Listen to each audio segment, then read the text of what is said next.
Hello dear students of class 10. Welcome to your science class. Students, today we will continue chapter 18 energy forms and sources. ये इस chapter का third video है.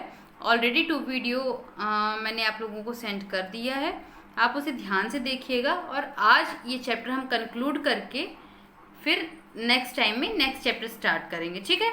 Okay. Now हमने sources of energy के बारे में पहले ही पढ़ लिया था. अब जो टॉपिक बचे हुए थे वो थे अल्टरनेट सोर्सेस ऑफ एनर्जी. ठीक है स्टूडेंट्स, अल्टरनेट सोर्स की जब बात करते हैं कि हम और कौन कौन से रिसोर्सेस यूज कर सकते हैं तो उसमें सबसे पहला नाम आता है सोलार एनर्जी. सबसे पहला नाम किसका आता है? Solar energy. क्यों आता है सोलार एनर्जी का नाम? क्योंकि सोलार एनर्जी या सन जो है वो एनर्जी का सबसे अल्टीमेट और सबसे बिगर सोर्स है. ठीक है. ओके. नाउ जब जो सनलाइट है या सन एनर्जी है, सोलार एनर्जी, वो इन्वायरमेंट से होकर निकलती है ना, तो उसमें से केवल 47% एनर्जी ही अर्थ की सरफेस तक पहुंचती है. जो बाकी बची हुई एनर्जी होती है वो कुछ तो एटमॉस्फेयर हमारा एब्जॉर्ब कर लेता है और कुछ क्या हो जाती हैं, रिफ्लेक्ट हो जाती हैं. ठीक है. नाउ अब सोलार हीटिंग कांस्टेंट जो है उसकी वैल्यू होती है 1.36 किलो जूल पर सेकेंड. ठीक है. नाउ अब ये क्या है भाई, ये क्यों आ गया? क्योंकि ये जो रेट है ना, ये इसी रेट से हमारे इन्वायरमेंट में एंटर करती है. ठीक है. 1.36 किलो जूल पर सेकेंड पर स्क्वायर मीटर. ठीक है. इसीलिए जो प्रैक्टिकल्स होते हैं ना उसमें इस वैल्यू को फिक्स माना जाता है और इसे कांस्टेंट माना जाता है. ठीक है. नाउ अब जो सनलाइट है वो मेन 3 टाइप्स पे डिवाइडेड होती है: IR rays, visible light and UV rays. Ultraviolet visible means जिससे हम कलर्स देख सकते हैं, और इंफ्रारेड रेज. ठीक है. तो जो अल्ट्रावायलेट रेज होती हैं वो हाईली रेडिएशन कॉज करती हैं. क्या करती हैं? हाईली रेडिएशन कॉज करती हैं. ठीक है. कि नाउ जो विजिबल लाइट होती है वो क्या करती हैं? उससे हम कलर्स वगैरह देख पाते हैं. ठीक है. उससे हम कलर्स वगैरह देख पाते हैं. और जो IR रेज है, इंफ्रारेड रेज, वो क्या करती है? उसमें एक प्रॉपर्टी होती है कि वो चीज़ों को गर्म करती है. ठीक है. इसीलिए हम गर्मी के दिनों में काफ़ी गर्मी महसूस करते हैं. ठीक है. ये इंफ्रारेड रेज ही हैं जो हमारे कपड़ों को सुखाने में हमारी हेल्प करती हैं. अंडरस्टैंड. कि नाउ सोलार एनर्जी के यूजेस क्या क्या हैं, क्या क्या कर सकते हैं? सोलार कुकर और गीज़र चलते हैं, सोलार सेल का यूज़ होता है, तो सीधे सोलार एनर्जी जो है वो इलेक्ट्रिसिटी में चेंज हो जाती है. थर्मल स्टेशंस में जो बिजली प्रोडक्शन होता है, ठीक है, उसमें सन एनर्जी की हेल्प से भी किया जाता है. देन प्लांट्स और एनिमल्स के फूड का अल्टीमेट सोर्स होता है सन और सोलार एनर्जी. और जो सोलार एनर्जी है वो लाइट एनर्जी भी अर्थ में प्रोवाइड करती है. ठीक है. और सोलार एनर्जी का क्या होता है? ट्रांसफॉर्मेशन हो सकता है. सोलार एनर्जी का transformation from one two another possible है. अब सोलार एनर्जी तो ठीक है, लेकिन सोलार एनर्जी को आप क्या करोगे? कलेक्ट कैसे करोगे? सोलार रेडिएशन या सोलार एनर्जी को आप कलेक्ट कैसे करोगे? तो 2 टाइप से आप कर सकते हैं. लिमिटेड टेम्परेचर के लिए या हाई टेम्परेचर के लिए. लिमिटेड टेम्परेचर के लिए ज़्यादा कुछ नहीं किया जाता है, बस क्या कर देते हैं? कलर कर देते हैं. ठीक है. क्या करेंगे? कलर कर देंगे, उसको ब्लैक पेंट कर देते हैं ताकि वो हीट को एब्जॉर्ब कर ले, और एक मिरर और वो बस. ठीक है. बट हाई टेम्परेचर के लिए जो है वो हम लेंस और कॉन्केव मिरर्स का यूज़ करते हैं. ठीक है. हाई टेम्परेचर कलेक्ट करने के लिए हम लेंस और कॉन्केव मिरर्स का यूज़ करते हैं. ठीक है. नाउ अब जैसे आपने देखा होगा, बचपन में किया भी होगा ना, कि कागज़ों को जो सन से एनर्जी है लेंस वेंस की हेल्प से जलाना. ठीक है. तो ये जो है वो क्या है? हाई एनर्जी प्रोडक्शन में आता है. ओके, नाउ अब हम देखते हैं सोलार थर्मल सिस्टम। ठीक है, चीज़ों को गर्म कैसे करते हैं और उनका यूज़ कैसे होता है। ठीक है, तो स्टूडेंट्स ये क्या होता है एक्चुअली, हम क्या पढ़ेंगे, इसमें हम सोलार एनर्जी पे डिपेंड डिफरेंट जो है उनके स्ट्रक्चर्स भी पढ़ेंगे और उसके बारे में जानेंगे। ठीक है, इसमें अच्छा सोलार इवापोरेशन क्या होगा, नमक बनाने का प्रोसेस मालूम है आप लोग को। यस, किनारे किनारे गड्ढों को जैसे मेढ़ बना के उसमें सोलार जो मतलब वाटर वगैरह डाल देना और फिर वो जो वाटर है वो सोलार एनर्जी से इवेपोरेट हो जाएगा, सोलार एनर्जी से इवेपोरेट हो जाएगा और हमको क्या मिल जाएगा, सॉल्ट मिल जाएगा। ठीक है, इसे जो सॉल्ट है वो क्रिस्टल के फॉर्म में मिलता है। लगभग 1 मिलियन टन सॉल्ट जो है वो इस प्रोसेस से बनाया जाता है। कितना, नियर अबाउट 1 मिलियन टन। अब ना सोलार डिस्टिलेशन देखें अगर, ठीक है, तो सोलार डिस्टिलेशन बोला जाए तो wait I will show you the pic. Dear students, ये 2 पिक दिख रही हैं आप लोगों को, दिस वन और दिस वन। ठीक है, तो ये दो जो प्रोसेस है ये है सॉल्ट डिस्टिलेशन। इसमें क्या करते हैं, प्रोसेस वही है, बनाना आपको नमक ही है, लेकिन एक्चुअली क्या होगा, जो वाटर इवेपोरेट होगा ना, वो वाटर इवेपोरेट होके एटमॉस्फेयर में ना जा करके कलेक्ट होता जाएगा। ठीक है, सोलार इवेपोरेशन और सोलार डिस्टिलेशन में मेन यही डिफरेंस होता है कि जो सोलार बोला जाए इवेपोरेशन है उसमें जो वाटर ड्रॉपलेट्स है वो वेस्ट हो जाती है, बट सोलार डिस्टिलेशन में वाटर ड्रॉपलेट्स भी इकट्ठी होती रहती हैं और वो यूज किस में आती हैं बाद में, बताइए।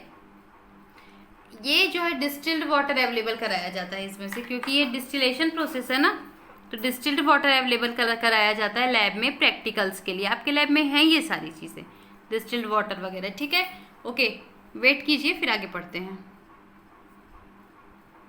Students, after that solar thermal system में थर्ड पॉइंट आता है सोलार कुकर का। किसके बारे में पढ़ना है, सोलार कुकर के बारे में। ठीक है, सोलार कुकर एक ऐसा इक्विपमेंट है जो सनलाइट का यूज करता है और क्या रेडी करके देता है हमको, फूड रेडी करके देता है। ठीक है, इसके लिए दूसरे फ्यूल्स जैसे मिट्टी तेल या केरोसिन ऑयल, गैस, कोयला और बहुत सारी चीज़ों का जो यूज करते हैं आप, वो नहीं करना पड़ता। ठीक है, नाउ इंडिया में 1962 में क्या किया गया था, बहुत बड़े पैमाने पर मतलब लार्ज स्केल पर सोलार कुकर का फॉर्मेशन भी हो रहा था। उतनी ही जल्दी ये ख़त्म भी हो रहा था और उतने ही ज़्यादा लोग इसे जो है वो यूज़ कर रहे थे। अब समझ में आया सोलार कुकर की पॉपुलैरिटी, कि सोलार कुकर है क्या चीज़ और क्यों यूज़ होता है। ठीक है, नाउ अब आइए हम उसके आगे के पॉइंट्स देखते हैं, जैसे कंस्ट्रक्शन वगैरह।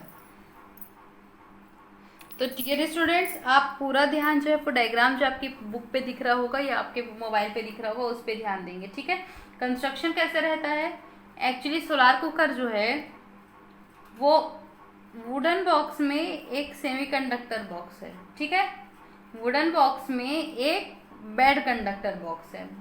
ठीक है, अब इस बॉक्स को अंदर से आपने ग्रेफाइट वगैरह क्या कर दिया, पेंट कर दिया और इसको ब्लैक कर दिया, पेंट कर दिया और क्या कर दिया, ब्लैक कर दिया।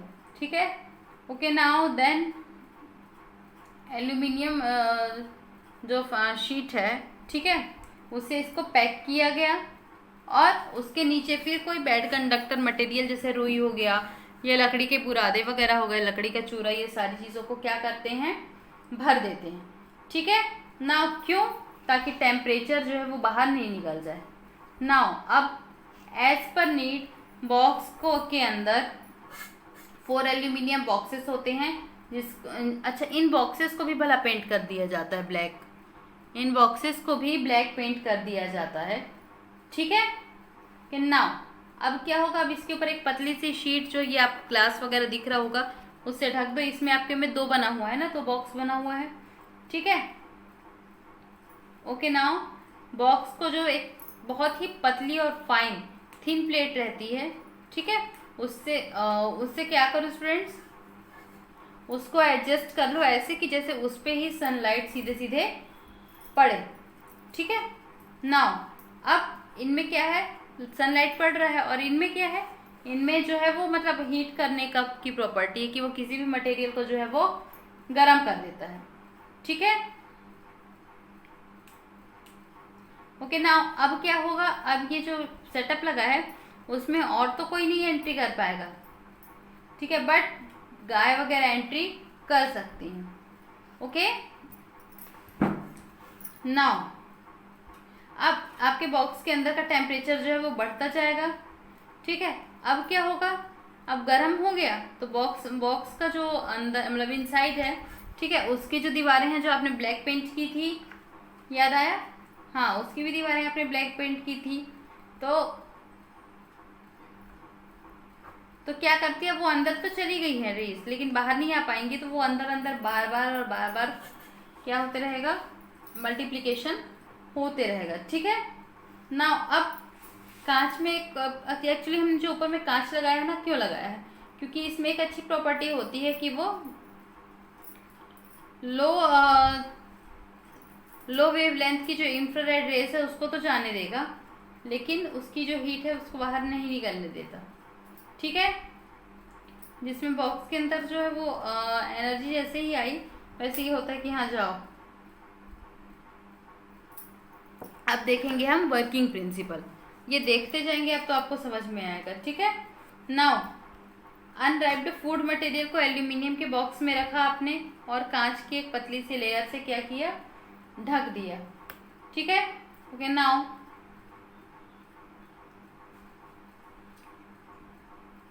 सनलाइट को सन एनर्जी मतलब सोलार कुकर को सन एनर्जी में रख तो रहे हो, बट उसका बॉक्स को भी एडजस्ट करते हैं। ठीक है, कि ना बॉक्स के अंदर का टेम्परेचर 100 डिग्री सेंटीग्रेड तक बन जाएगा, तब उसके अंदर के जो मटेरियल्स हैं वो धीरे धीरे पकना स्टार्ट होंगे।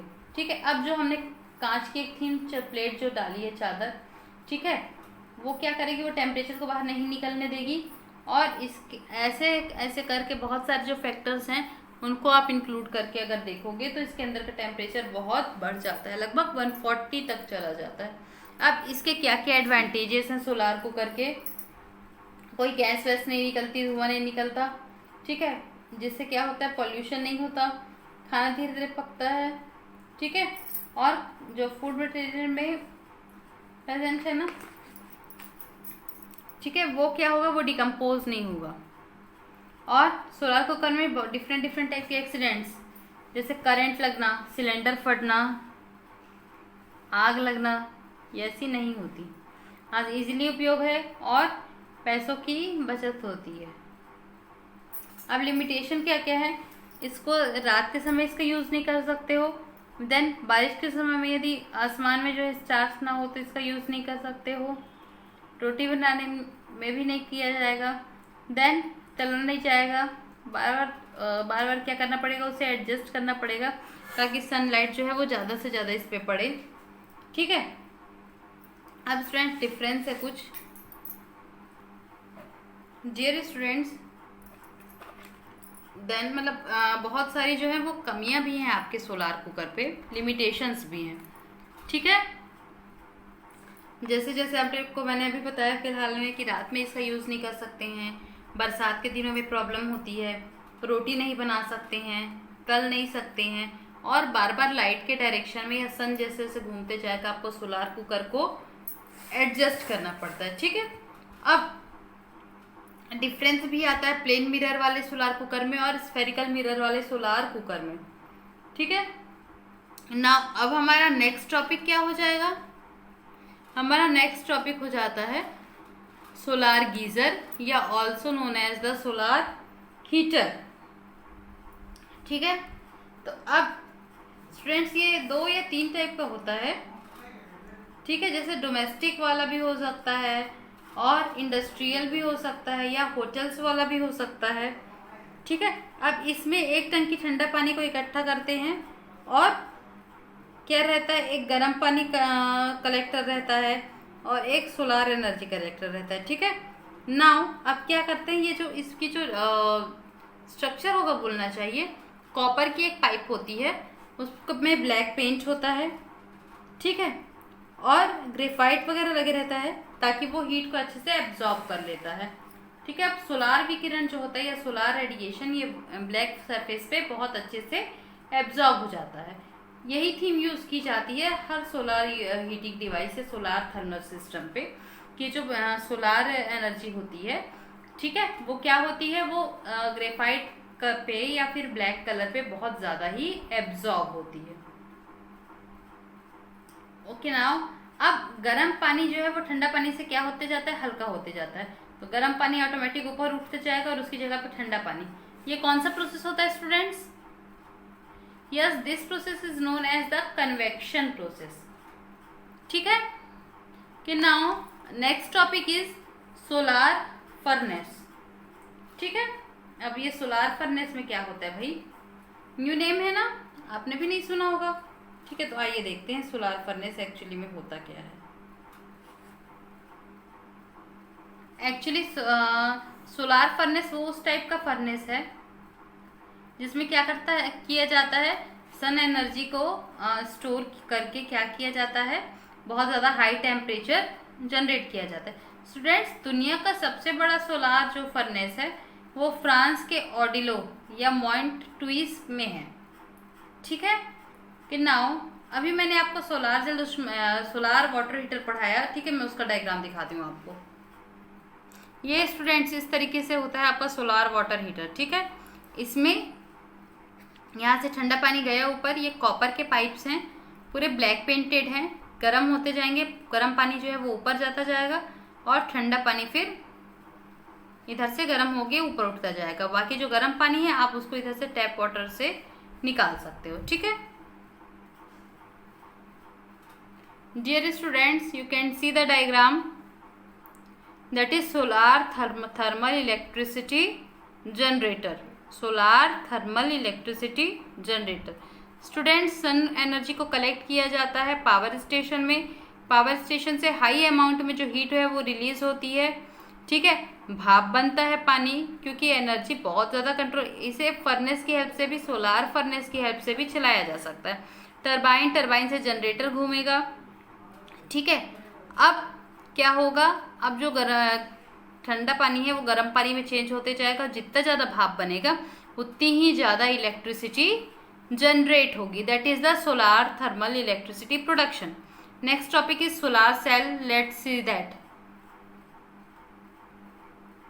सो my dear students, solar cell वो डिवाइस है जिससे आप क्या कर सकते हैं, सोलार एनर्जी को इलेक्ट्रिसिटी में या इलेक्ट्रिकल एनर्जी में कन्वर्ट कर सकते हैं। ठीक है, नाउ सोलार सेल में यूज होने वाला मेन मटेरियल क्या है, सिलिकॉन है।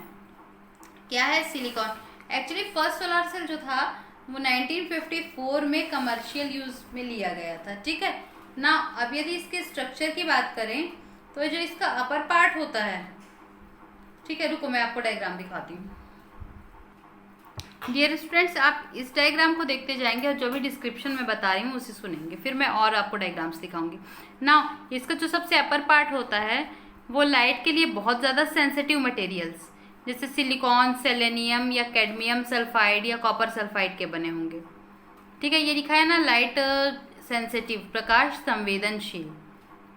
ओके, जब सनलाइट इस पे पड़ती है तो ये क्या करेंगे, ये सनलाइट को एब्जॉर्ब करेंगे और जो इनके सरफेस पे इलेक्ट्रॉन्स फ्रीली हैं वो क्या हो जाएंगे, मूव हो जाएंगे। ठीक है, उसमें क्या होगा बोलना चाहिए, इन एलिमेंट्स में क्या होगा, सिलिकॉन, जर्मेनियम, सेलेनियम, इन्हें सेमीकंडक्टर के जैसे यूज़ किया जाता है। ठीक है, एक सेमीकंडक्टर की जो इलेक्ट्रिसिटी प्रोडक्शन है या फिर इलेक्ट्रिसिटी जो कंडक्टिविटी है वो बहुत कम होती है, तो इससे केवल क्या होती है, जो इलेक्ट्रिसिटी होती है वो केवल यूनिडायरेक्शनल ही होती है। ठीक है, अब अपर पार्ट समझ में आ गया। Next is this one. इसमें इलेक्ट्रॉन्स जो है वो केवल एक डायरेक्शन में चलते हैं। एंड लोअर पार्ट क्या होगा इसका, लोअर पार्ट में जो आपकी एनर्जी है उसको एक बैटरी में कन्वर्ट कर लिया जाएगा, जिसका उपयोग किसी भी समय पे किया जा सकता है। ओके, ये पैनल देखिए, सोलार पैनल क्या होता है, जब एक्चुअली जब सिंगल सिंगल सेल होंगे तो उनकी इलेक्ट्रिसिटी जनरेटिंग पावर जो है वो बहुत कम होगी। ठीक है, तो क्या किया जाता है, बहुत सारे जो सेल हैं वो एक साथ तैयार किए जाते हैं, जिन्हें हम क्या कहते हैं, यह सोलार पैनल। ठीक है, यह सोलार सेल। पैनल मीन्स जहाँ बहुत सारे सोलार सेल जो है वो लाइन वाइज इकट्ठे हों। ओके, तो अब क्या होता है, एक्चुअली इसमें डिफरेंट डिफरेंट वर्क्स के लिए डिफरेंट डिफरेंट अमाउंट में हमको एनर्जी की नीड पड़ती है। और ये जो सारे सेल होते हैं इन्हें कैसे जोड़ोगे आप, सीरीज कॉम्बिनेशन में जोड़ोगे कि पैरेलल कॉम्बिनेशन में जुड़ेंगे? यस, सीरीज कॉम्बिनेशन में। क्यों? क्योंकि जो आपका रिजल्टिंग मटेरियल होगा वो आपको दोनों का एडिशन करने से फुल टू फुल मिलेगा। ओके, अब कुछ इसमें एडवांटेजेस भी हैं, कुछ डिसएडवांटेजेस भी हैं। डिसएडवांटेज पहले देख लेते हैं। डिसएडवांटेजेस क्या है, सोलार सेल बनाने में खर्च बहुत मेंटेन करना पड़ता है। देन इसकी जो एक्यूरेसी है वो कम होती है। देन सिंगल सोलार सेल में जो है इलेक्ट्रिसिटी जनरेट होती है ना, उसके अमाउंट बहुत कम होता है।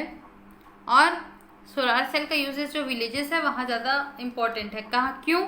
क्योंकि एक्चुअली विद्युत जो या इलेक्ट्रिसिटी वायर्स हैं उनको बिछाने में भी बहुत खर्चा लगता है। Okay, come to the next page. Student, as you can see, what is our next topic? Our next topic is energy from flowing water. बहता हुआ जो पानी है उससे हम कैसे एनर्जी ले सकते हैं। ठीक है, तो स्टूडेंट्स एक्चुअली जो फ्लोइंग वाटर है या ब्लोइंग वाटर है उसमें काइनेटिक एनर्जी हाईएस्ट होती है।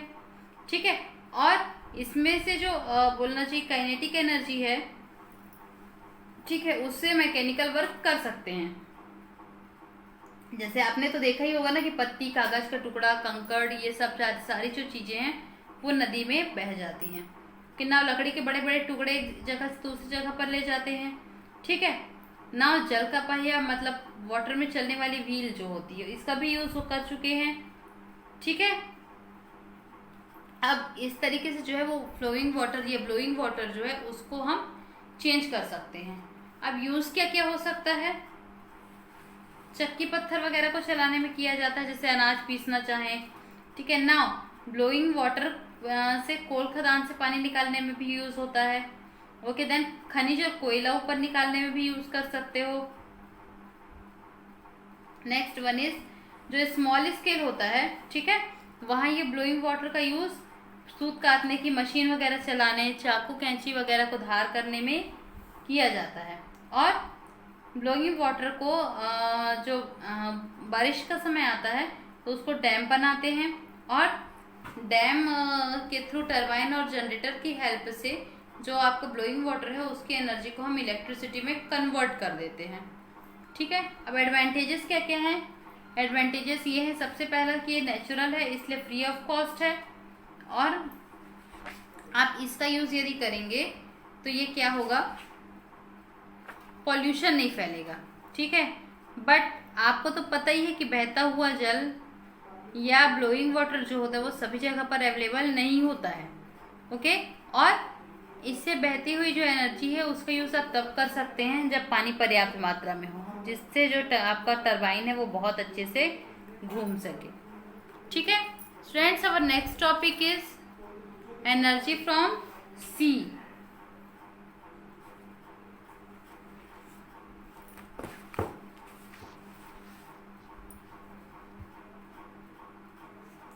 स्टूडेंट्स, आप ये देख रहे हैं एनर्जी फ्रॉम सी। सी से 3 टाइप की एनर्जी मिलती है, tidal energy, wave energy and ocean thermal energy. ठीक है, अब ना टाइडल एनर्जी क्या होता है, ग्रेविटेशन के कारण जो मेनली जो पुल होता है मून के तरफ टुवार्ड्स द मून, इसे हम कहते हैं। ठीक है, कि नाउ ये टाइडल एनर्जी की यूज बहुत सारे जो डैम, बहुत सारी जगहों पे क्या किया जाता है इलेक्ट्रिसिटी के लिए। वेव एनर्जी, अब वेव एनर्जी जो है वो स्ट्रॉन्ग विंड वगैरह जनरेट करती है। और ओशियोथर्मल एनर्जी, ओशन जो है वो सन को बहुत ज्यादा सोख के रखता है। और बट क्योंकि डीप है इसलिए जो नीचे का वाटर है वो स्टेबल लगभग रहे रहता है, ठीक है, और डिफरेंशियल टेम्परेचर को हमको अवॉइड करना चाहिए। Now next one is geothermal electricity, hydro electricity, nuclear electricity. Geothermal energy क्या होता है? जियोलॉजिकल चेंज होता है, जैसे मॉल्टेन रॉक्स होता है, ठीक है, और बहुत सारी चीज़ें हैं, pushed upward and trap into the certain region, ठीक है, इसे हम क्या कहते हैं? हॉट, क्या बोला जाएगा इसे, भूल गए हम, हॉट स्पॉट्स कहते हैं, ठीक है। Next one is nuclear energy. Now हमने ऑलरेडी पढ़ चुके हैं ये कि जो आपका वो है, बोलना चाहिए न्यूक्लियस, उसमें इलेक्ट्रॉन प्रोटॉन, या जो आप कोई भी एटम है उसमें इलेक्ट्रॉन प्रोटॉन न्यूट्रॉन तो रहते ही हैं, ठीक है। बट जब बात हम न्यूक्लियर एनर्जी की करते हैं ना, तो एक न्यूक्लियस जो है वो दूसरे न्यूक्लियस से रिएक्शन नहीं करेगा स्टूडेंट्स, एक न्यूक्लियस दूसरे न्यूक्लियस से रिएक्शन नहीं करेगा, तो क्या होगा, सोचिए, तो क्या होगा? तो ये जो आपके रिएक्टेंट है ना, ये रीअरेंज होंगे और फिर से कुछ प्रोडक्ट्स बनाएंगे, ठीक है। ओके, नाउ अब ये रीअरेंजमेंट किस तरीके से होगा? कुछ प्रोटॉन बदलेंगे, कुछ न्यूट्रॉन बदलेंगे, कुछ इलेक्ट्रॉन बदलेंगे, कुछ न्यू जो है वो आ जाएगा पुराने वाले को हटा के, ठीक है। जैसे एग्जाम्पल तो आपको दिख ही रहा होगा। न्यूक्लियर एनर्जी के एक्चुअली 2 टाइप्स होते हैं, nuclear fusion and nuclear fission. Fusion का मतलब होता है 2 अलग अलग न्यूक्लियस एक हो जाएंगे, और फिशन का मतलब एक ही है जो वो क्या रहेगा, डिफरेंट पार्ट्स में टूट जाएगा, ठीक है। ये डायग्राम दिख रहा है आपको, डायग्राम नहीं सॉरी नोट्स।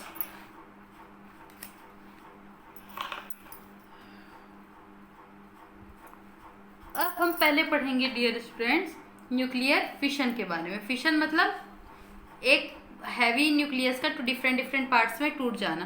स्टूडेंट्स ये एटम बम का जो है वो प्रिंसिपल है। और न्यूक्लियर फ्यूजन क्या होता है? हल्के हल्के न्यूक्लियस का इकट्ठा होना और एक बड़े न्यूक्लियस में चेंज होना, ठीक है। और ये हाइड्रोजन बॉम्ब का प्रिंसिपल है। एक है आपका एटम बम और एक होता है आपका हाइड्रोजन बम, ठीक है।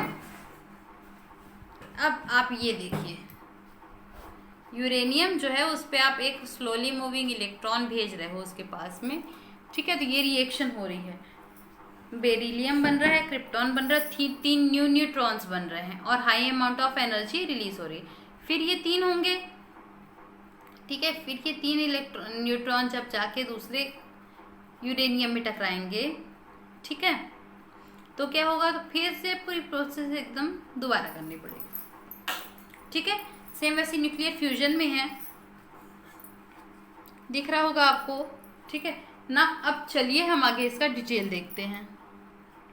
डियर स्टूडेंट्स, चूंकि हमें न्यूक्लियर फिशन के बारे में पढ़ना है, किसके बारे में पढ़ना है? न्यूक्लियर फिशन के बारे में, ठीक है।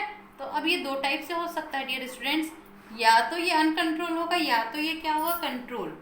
अब चूंकि मैंने आपको बताया था कि ये जो न्यूक्लियर फिशन रिएक्शन है ये एटम बम का प्रिंसिपल है। किसका प्रिंसिपल है? एटम बम का। तो स्टूडेंट्स, एटम बम यदि बनाए भी जाएंगे ना, तो वो किस बेसिस पे बनाए जाएंगे? वो बनाए जाएंगे uncontrolled chain reaction.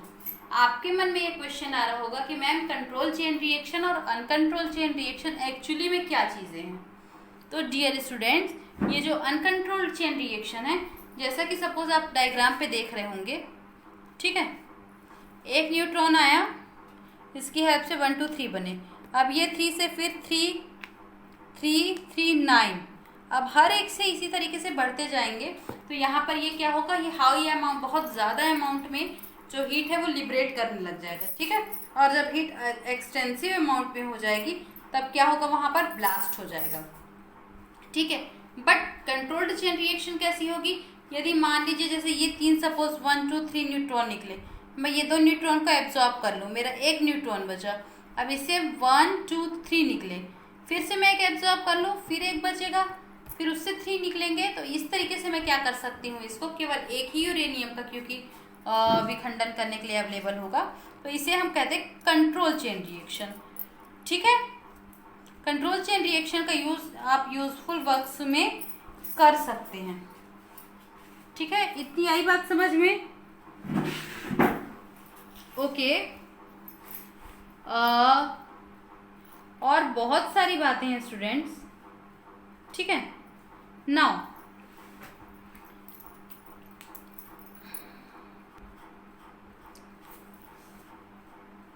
Dear students, यदि आप यूरेनियम की बात करें, ठीक है, तो यूरेनियम का फॉर्मूला होगा यूरेनियम 92 और 235, या यहाँ पर कहीं पर लिख देते हैं, ये यूरेनियम लिखा हुआ है, यूरेनियम 92 और 235। इससे आपको क्या इंडिकेशन मिलता है? इससे आपको इंडिकेशन ये मिलता है डियर स्टूडेंट्स कि इसमें क्या है, इसमें 92 इलेक्ट्रॉन एंड 92 प्रोटॉन्स हैं, बट 143 न्यूट्रॉन है। कितने न्यूट्रॉन्स हैं? 143 न्यूट्रॉन्स है, ठीक है। क्योंकि ये बहुत हैवी है, हैवी चीज़ें या बहुत बड़ी चीज़ें क्या होती है? अनस्टेबल होती है। तो यदि मान लो इसमें हल्का सा भी न्यूट्रॉन, यदि कोई बाहरी मटेरियल टच भी हो जाएगा ना, तो ये क्या होगा?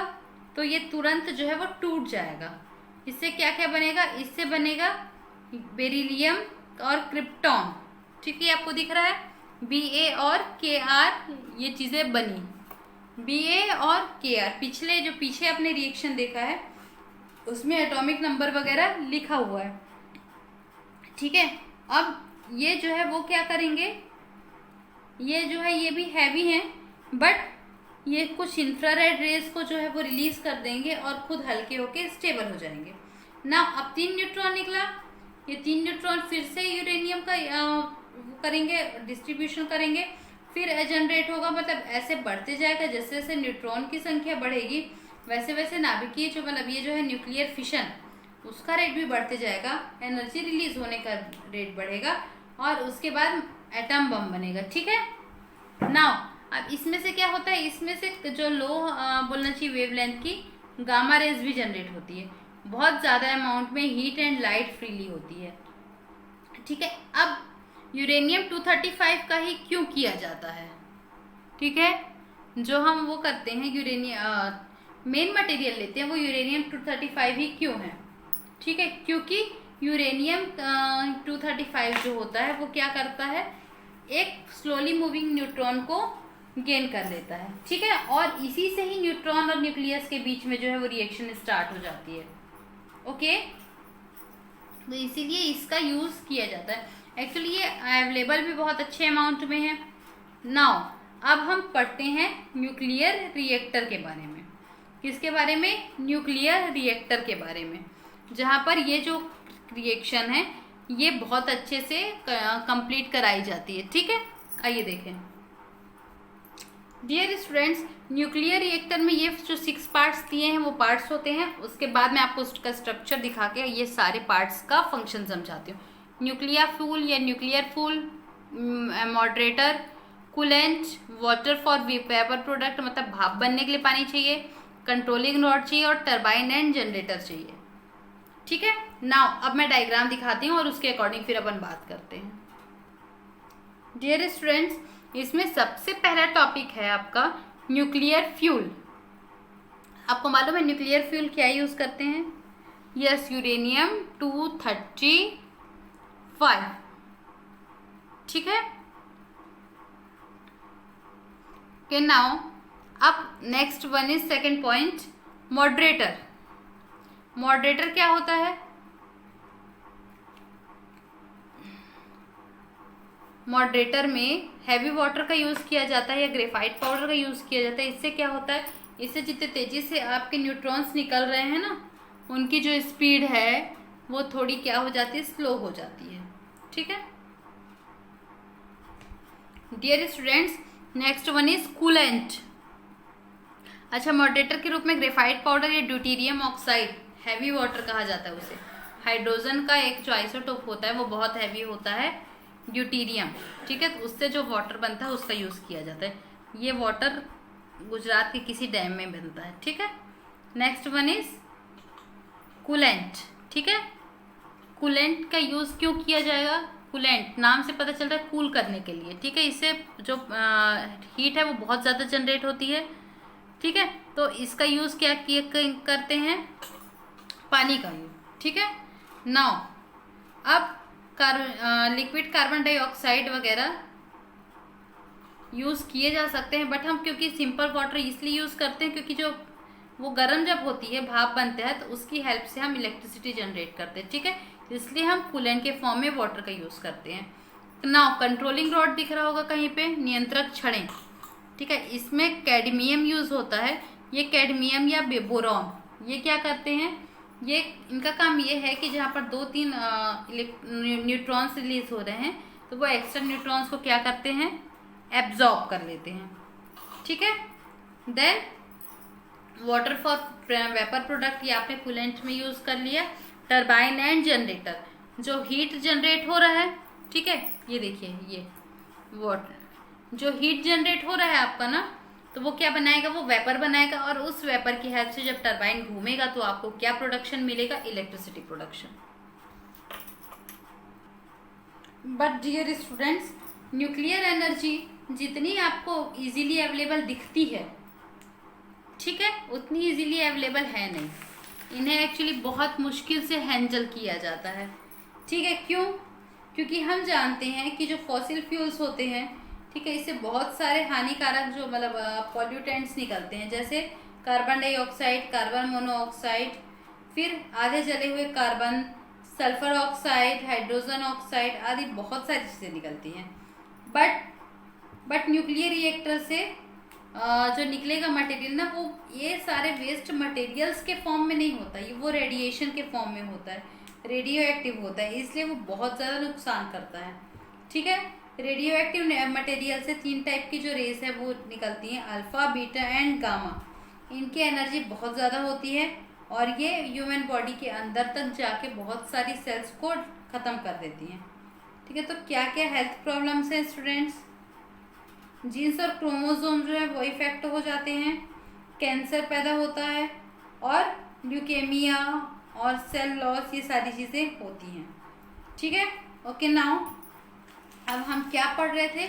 हम पढ़ रहे थे रेडिएशन हजार्ड्स। ठीक है, nuclear pollution and radiation hazards.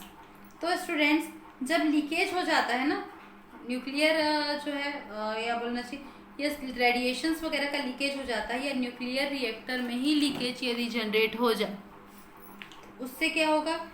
Actually ये रोकने के लिए क्या करते हैं, कंक्रीट की मोटी मोटी दीवार बनाई जाती है, जिससे जो है वो लीकेज ना हो, देन कोई भी एक्सीडेंट ना हो। ठीक है, तो ज़्यादा बेटर है, क्योंकि यदि मान लो सपोज भूकंप वगैरह आता है ना, और यदि उस समय आपका न्यूक्लियर रिएक्टर वर्क कर रहा है, तो उससे विकिरण जो है वो ये रेडिएशंस बाहर निकल सकते हैं। नो, रेडियो एक्टिव जो मटेरियल जो बच जाता है, ठीक है, वो ट्रांसपोर्टेशन के कारण, मतलब एक जगह से दूसरी जगह जाने पे भी खतरा बहुत ज़्यादा होता है। अब ये जो आपका न्यूक्लियर कचरा है ना, अब इसका क्या करोगे? एक्चुअली जब न्यूक्लियर रिएक्टर हम बनाए तो हमें और किन की बातों का ध्यान देना चाहिए। न्यूक्लियर जो कचरा बोल रहे थे ना, वेस्ट मटेरियल, ये क्या करेंगे, ये किस चीज़ पे निर्भर करता है? ये निर्भर करता है आपकी एफिशिएंसी पे, जो आपका न्यूक्लियर रिएक्टर है वो कितना एफिशिएंट है। ठीक है, अब ये जो बने तो उसमें क्या क्या ध्यान रखना चाहिए? सबसे पहले कंट्रोलिंग रॉड, ठीक है, जिसको ये क्या करे, कभी भी मतलब लॉस ना दे। देन कूलेंट हमेशा वर्किंग में रहना चाहिए, और जो अब वो दी गई है मटेरियल्स या फिर आइडियाज़, ठीक है, उसमें से यदि मान लीजिए कोई नुकसान नहीं होता है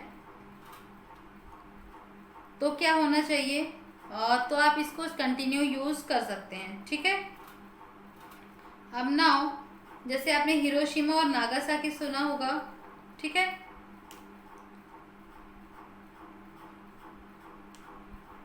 एक्स रेज एक बार निकल गया, जिनॉन निकल गया था, और एक बार चेर्नोबाइल या सोवियत संघ में घटा था। ठीक है, नाउ क्राइसिस, एनर्जी क्राइसिस क्या होता है? हम क्यों कर रहे हैं भाई क्राइसिस? एनर्जी क्राइसिस मतलब दोहन या उसका गलत यूज। ठीक है, तो इसके जो एनर्जी है, सन एनर्जी या कोई भी एनर्जी की बात हो या ह्यूमन रिसोर्स की बात हो, ठीक है, उस पर बहुत सारे जो है वो बोलना चाहिए आपके आइडियाज़ हैं, जिससे आप एनर्जी लॉस होने से बचा सकते हो। जैसे इंडस्ट्रियलाइजेशन, तो लकड़ी का जरूरत पड़ा तो क्या किए, वन काटते गए और फिर क्या हुआ, इधर भूमि कम हो गई। देन मॉडर्निटी, ठीक है, जरूरत से ज़्यादा एनर्जी का यूज़ करना है अपने आप को मॉडर्न बताने के लिए। देन पॉपुलेशन प्रॉब्लम, ठीक है। देन एग्रीकल्चर और एनर्जी का गलत यूज़, ठीक है। नाउ एनर्जी से कम जो मशीन होता है, एनर्जी से कम क्षमता की मशीन, उसका भी यूज़ किया जाता है। और जीवाश्म ईंधन या फिर फॉसिल फ्यूल का यूज़ भी बहुत तेज़ी से हो रहा है। अब इसको बचाने के तो जो रिन्यूएबल रिसोर्सेज हैं उन पे हमको निरंतरता हमारी बनाए रखनी चाहिए और फिजूल खर्ची पे रोक लगाना चाहिए। जब काम ना हो तो बिजली बंद कर दो। देन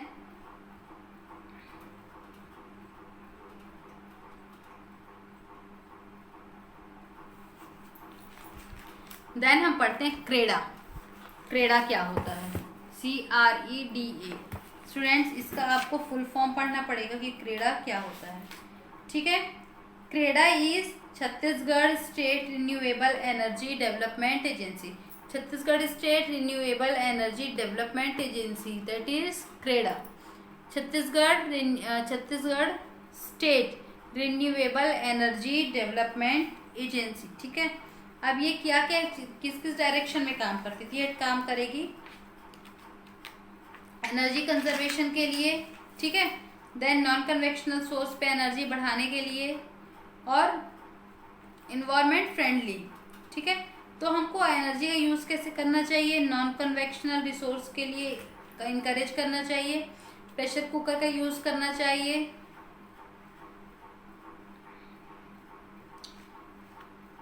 अब जो यूज़ कर रहे हैं वो तो खैर कर ही सकते हैं ना, क्योंकि हमको पैसा नहीं पे करना है, बट सोच समझ के यूज़ करें। बायोगैस जो है वो रूरल एरिया में प्रमोट करना चाहिए और पेट्रोल और साइकिल वगैरह की जो वैल्यू है वो बतानी चाहिए, ठीक है। स्टूडेंट्स, आपने ये वर्ड सुन चुके हैं, हाइडल पावर एनर्जी, जो मैं आपको फ्लोइंग वाटर से बता रही थी एनर्जी कन्वर्जन।